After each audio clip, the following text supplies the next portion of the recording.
नमस्कार, मैं हुमायूं सिंह और आप देख रहे हैं नेक्स्ट न्यूज। आज आपका बहुत बहुत स्वागत है हमारे खास प्रोग्राम सियासी पंचनामा में। आज बात करने वाले हैं अरविंद केजरीवाल को लेकर। जी हाँ, अरविंद केजरीवाल जेल से बाहर आए और जिस तरीके से उन्होंने आतिशी मारलेना का नाम सीएम पद के लिए आगे किया, उसके बाद तो सियासी घमासान ही मचता हुआ नजर आया। तमाम विपक्षी पार्टियां अब कहीं ना कहीं अरविंद केजरीवाल और आतिशी मारलेना के ऊपर सवाल उठाते हुए नजर आ रही हैं और तमाम तरीके से क्रिटिसाइज भी कर रही हैं। जी हाँ, आपको बताएं, आतिशी मारलेना जब से सीएम पद की दावेदार बनी है तब से उनकी मुसीबतें कहीं ना कहीं कम होने का नाम नहीं ले रही। सीएम बनने से पहले ही वो चर्चा में आ गई और जिस तरीके से पुराने वीडियोस उनकी माता श्री के, उनकी मां के वायरल हो रहे हैं, उसके बाद कहा जा रहा है कि आतिशी मारलेना का बहिष्कार कर देना चाहिए और उनको सीएम पद के लिए दावेदार नहीं बनाना चाहिए। पहले आप उनकी मां की ये वीडियो सुनिए कि किस तरीके से अफजल गुरु को वो सपोर्ट करते हुए नजर आई थी और अफजल गुरु को उन्होंने कहीं ना कहीं जिस तरीके से सिंपैथी देने की कोशिश की थी, अब विपक्षी पार्टियां उसको लेकर निशाना साध रही हैं और खासकर विपक्षी पार्टियां नहीं, जो अरविंद केजरीवाल के साथ रह चुके हैं, अब वो भी खुलकर इस पर बोलते हुए नजर आ रहे हैं। वहीं स्वाति मालीवाल ने इस्तीफा दे दिया, अब वो भी खुलकर आतिशी मारलेना को कहीं ना कहीं क्रिटिसाइज करते हुए दिखाई दे रही हैं। लेकिन सबसे पहले आप उनकी मां की वीडियो सुनिए आतिशी मारलेना की कि क्या कुछ कहते हुए नजर आती हैं अफजल गुरु के लिए। One more has been saved from being hanged, so to that extent we are happy, but we are unhappy that Afzal has been made, in our political understanding, the scapegoat. तो देखा आपने किस तरीके से आतिशी मारलेना की मां बोलते हुए नजर आई, अफजल गुरु को सपोर्ट करते हुए नजर आई। कहीं ना कहीं इसकी जो गाज है वो आतिशी मारलेना के ऊपर गिरते हुए नजर आ रही है। सीएम बनने से पहले ही सीएम कुर्सी पर खतरा मंडराने लगा है। ऐसे में माना ये जा रहा है कि अरविंद केजरीवाल ने ये जो फैसला लिया है इसी को देखते हुए लिया था। अब कहीं ना कहीं आतिशी मारलेना का दांव उन्हीं के ऊपर उल्टा पड़ गया है। जी हाँ, अरविंद केजरीवाल ये सोच रहे थे कि अगर वो खुद सीएम बने रहे या फिर मनीष सिसोदिया को सीएम बना दिया, संजय सिंह को बना दिया, तो कहीं ना कहीं ईडी सीबीआई का शिकंजा उनके ऊपर कसता रहेगा। इसीलिए उन्होंने सेफ साइड होकर ये गेम करने की कोशिश की, लेकिन अब ये गेम ही उल्टा पड़ता हुआ नजर आया। तमाम ऐसी विपक्षी पार्टियां अब अरविंद केजरीवाल से सवाल जवाब कर रही हैं। हालांकि जब अरविंद केजरीवाल जेल से बाहर आए थे तब भी भारतीय जनता पार्टी उन पर लगातार हमलावर थी। ये बोलते हुए नजर आ रही थी कि अब बेल वाले सीएम आएंगे, अब जेल वाले सीएम आएंगे। इस तरीके की बात कहीं ना कहीं सियासी गलियारों में गूंजते हुए नजर आई। लेकिन जिस तरीके से आतिशी का नाम आते ही तमाम तरीके की कवायद चालू हो गई। इससे कहा जा रहा है कि अगर सुनीता केजरीवाल को सीएम पद का दावेदार बनाया जाता तो शायद अरविंद केजरीवाल को इतना ज्यादा क्रिटिसिज्म नहीं झेलना पड़ता। लेकिन तब भी बात यह आ जाती है कि सुनीता केजरीवाल के लिए कि परिवारवाद को अरविंद केजरीवाल बढ़ावा देते हुए नजर आ रहे हैं। ऐसे में अरविंद केजरीवाल न घर के रह गए हैं न घाट के रह गए हैं। लेकिन उसके साथ ही जिस तरीके से उनके पुराने सहयोगी रहे कपिल मिश्रा ने अरविंद केजरीवाल की परतें खोली हैं और जिस तरीके से अरविंद केजरीवाल को कोसते हुए नजर आ रहे हैं, उससे ये माना जा रहा है कि अरविंद केजरीवाल इतनी आसानी से निकल नहीं पाएंगे और उनकी चर्चा अभी सियासी गलियारों में काफी दिन तक रहने वाली है। पहले आप कपिल मिश्रा की ये वीडियो देखिए, क्या कुछ कहते हुए नजर आते हैं। गणपति बप्पा मोरया, केजरीवाल का विकेट उखाड़ दिया। आज गणपति जाते जाते दिल्ली की सबसे बड़ी मुसीबत को लेके जा रहे हैं। दिल्ली के कच्चे कर्मचारियों को, दिल्ली के ऑटो रिक्शा वालों को, दिल्ली के रेडी पटरी वालों को, दिल्ली के आंगनबाड़ी की महिलाओं को, दिल्ली के झुग्गी बस्ती वालों को, दिल्ली के अनऑथराइज कॉलोनी वालों को जितना झूठ बोला, बुजुर्गों की जो पेंशन बंद की, उस सबकी कसर आज निकल रही है। आपने ये 10,000 बस मार्शलों को नौकरी से निकाला था, आज आपको अपनी कुर्सी छोड़नी पड़ रही है। हमारा ये आंदोलन था कि हम अरविंद केजरीवाल का इस्तीफा लिए बगैर नहीं मानेंगे। ये हमारे भ्रष्टाचार के खिलाफ हमारे आंदोलन की विजय हुई है, जश्न का दिन है।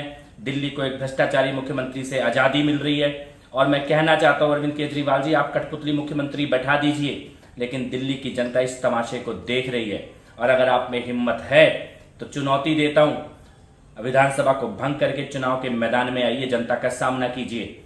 जेल के बदले वोट का आपका अभियान लोकसभा में जनता फेल कर चुकी है, विधानसभा में दोबारा फेल करेगी और दिल्ली की गलियों में जहां भी आप जाएंगे अपना झूठ बेचने के लिए, वहां पे मैं भी जाऊंगा, हम सब लोग जाएंगे दिल्ली की जनता को सच बताने के लिए। अब आप दिल्ली के मुख्यमंत्री आज के बाद दोबारा कभी नहीं बनेंगे।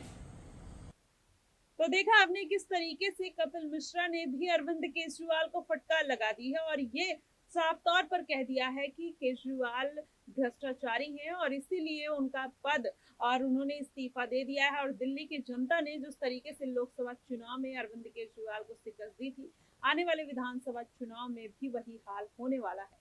लेकिन बात यही नहीं खत्म होती है, बात अब कहीं ना कहीं अरविंद केजरीवाल के लिए शुरू होती हुई नजर आ रही है, क्योंकि विधानसभा चुनाव है, उसके पहले इस तरीके का दांव खेलना और वही दांव उनके ऊपर उल्टा पड़ जाना, और हरियाणा में भी चुनाव है, ऐसे में अरविंद केजरीवाल को वहां पर भी फोकस करना है। तो कहीं ना कहीं आम आदमी पार्टी का दांव लोगों को चौंकाने वाला जरूर था और कहीं ना कहीं जनता चौंक भी गई। लेकिन जिस तरीके से आतिशी मारलेना का पूरा मामला निकलकर सामने आ रहा है, उससे कहा जा रहा है कि आम आदमी पार्टी और बुरे फंसते हुए नजर आ सकती है और दिल्ली की जो जनता है वो वोट देने में कहीं ना कहीं कंफ्यूजन की स्थिति में आ सकती है। हालांकि अरविंद केजरीवाल का जो क्रेज है वो जनता के बीच में अभी भी बरकरार है, लेकिन देखना यह होगा कि क्या वाकई में अरविंद केजरीवाल जिस तरीके से अपना सियासी समीकरण बना रहे हैं उसमें कामयाब होंगे, या फिर स्वाति मालीवाल जिस तरीके से अरविंद केजरीवाल को घेरते हुए नजर आई अचानक से, क्या उस पर पानी फिरता हुआ नजर आएगा। हालांकि स्वाति मालीवाल ने इस्तीफा पार्टी से दे दिया है, ये भी अटकलें लगाई जा रही है कि वो जल्द ही भारतीय जनता पार्टी का भी रुख कर सकती हैं और भारतीय जनता पार्टी में शामिल हो सकती हैं। इसलिए वो आतिशी मारलेना को लेकर इस तरीके की बयानबाजी करते हुए नजर आ रही हैं। देखिएगा ये वीडियो, क्या कुछ कहते हुए नजर आती हैं आतिशी मारलेना। आज दिल्ली के लिए एक बहुत दुखद दिन है। आज दिल्ली की मुख्यमंत्री एक ऐसी महिला आतिशी मारलेना जी बनने जा रही हैं, जिनके अपने परिवार ने आतंकवादी अफजल गुरु को फांसी की सजा से बचाने के लिए एक लंबी लड़ाई लड़ी। उनके अपने माता पिता ने कई बार राष्ट्रपति जी को मर्सी पिटिशंस, दया याचिकाएं भेजी कि अफजल गुरु को फांसी ना हो, कि अफजल गुरु निर्दोष हैं, कि अफजल गुरु सिर्फ एक राजनीतिक साजिश का शिकार बन गए। ये कितनी गलत बात है। आज आतिशी मारलेना जी मुख्यमंत्री बनेंगी, लेकिन हम सब जानते हैं कि वो सिर्फ और सिर्फ एक डमी सीएम, एक कठपुतली मुख्यमंत्री बनेंगी। लेकिन फिर भी ये मुद्दा बहुत बड़ा है, क्योंकि वो मुख्यमंत्री बनेंगी और ये मुद्दा सीधे सीधे दिल्ली और देश की सुरक्षा से जुड़ा हुआ है। भगवान बचाए दिल्ली वासियों को ऐसे मुख्यमंत्रियों से। तो देखा आपने किस तरीके से पूरा मामला कहीं ना कहीं अरविंद केजरीवाल के पक्ष में नहीं जाकर बल्कि अब उल्टा पड़ता हुआ नजर आ रहा है। इससे ये माना जा रहा है कि आतिशी मारलेना अगर सीएम बन भी जाती हैं तब भी अरविंद केजरीवाल की मुश्किलें कम होने का नाम नहीं लेगी। ऐसे में अगर जनता भी आतिशी को लेकर वही राय रखती है तो कहीं ना कहीं अब भारतीय जनता पार्टी के पक्ष में ये पूरा जो माजरा है, ये पूरा फैसला आता हुआ नजर आएगा। हालांकि चाहे भारतीय जनता पार्टी हो चाहे कोई और पार्टी, इस बार के विधानसभा जो चुनाव है वो बेहद मुश्किल रहने वाले हैं, क्योंकि जो जनता है कहीं ना कहीं लोकसभा चुनाव में भारतीय जनता पार्टी को चुनते हुए नजर आई, लेकिन विधानसभा चुनाव में इतना आसान नहीं होगा कि अरविंद केजरीवाल को सभी सीटों पर हराकर दिल्ली की सत्ता पर काबिज होना। हालांकि देखना दिलचस्प होगा कि भारतीय जनता पार्टी की ये कोशिश कब कामयाब होती है, लेकिन फिलहाल अभी जो माहौल बनता हुआ नजर आ रहा है वो अरविंद केजरीवाल के पक्ष में नहीं, आतिशी मारलेना के पक्ष में नहीं, बल्कि भारतीय जनता पार्टी के पक्ष में जाता हुआ दिखाई दे रहा है। फिलहाल किसकी जीत होगी किसकी हार होगी ये तो देखना दिलचस्प होगा। फिलहाल दिल्ली की सियासत को लेकर आपको क्या कुछ कहना है, आप हमें कमेंट बॉक्स में जरूर बताइएगा। फिलहाल के लिए बस इतना ही। देश और दुनिया की तमाम खबरों के लिए हमारे साथ बने रहिएगा नेक्स्ट नई न्यूज पर।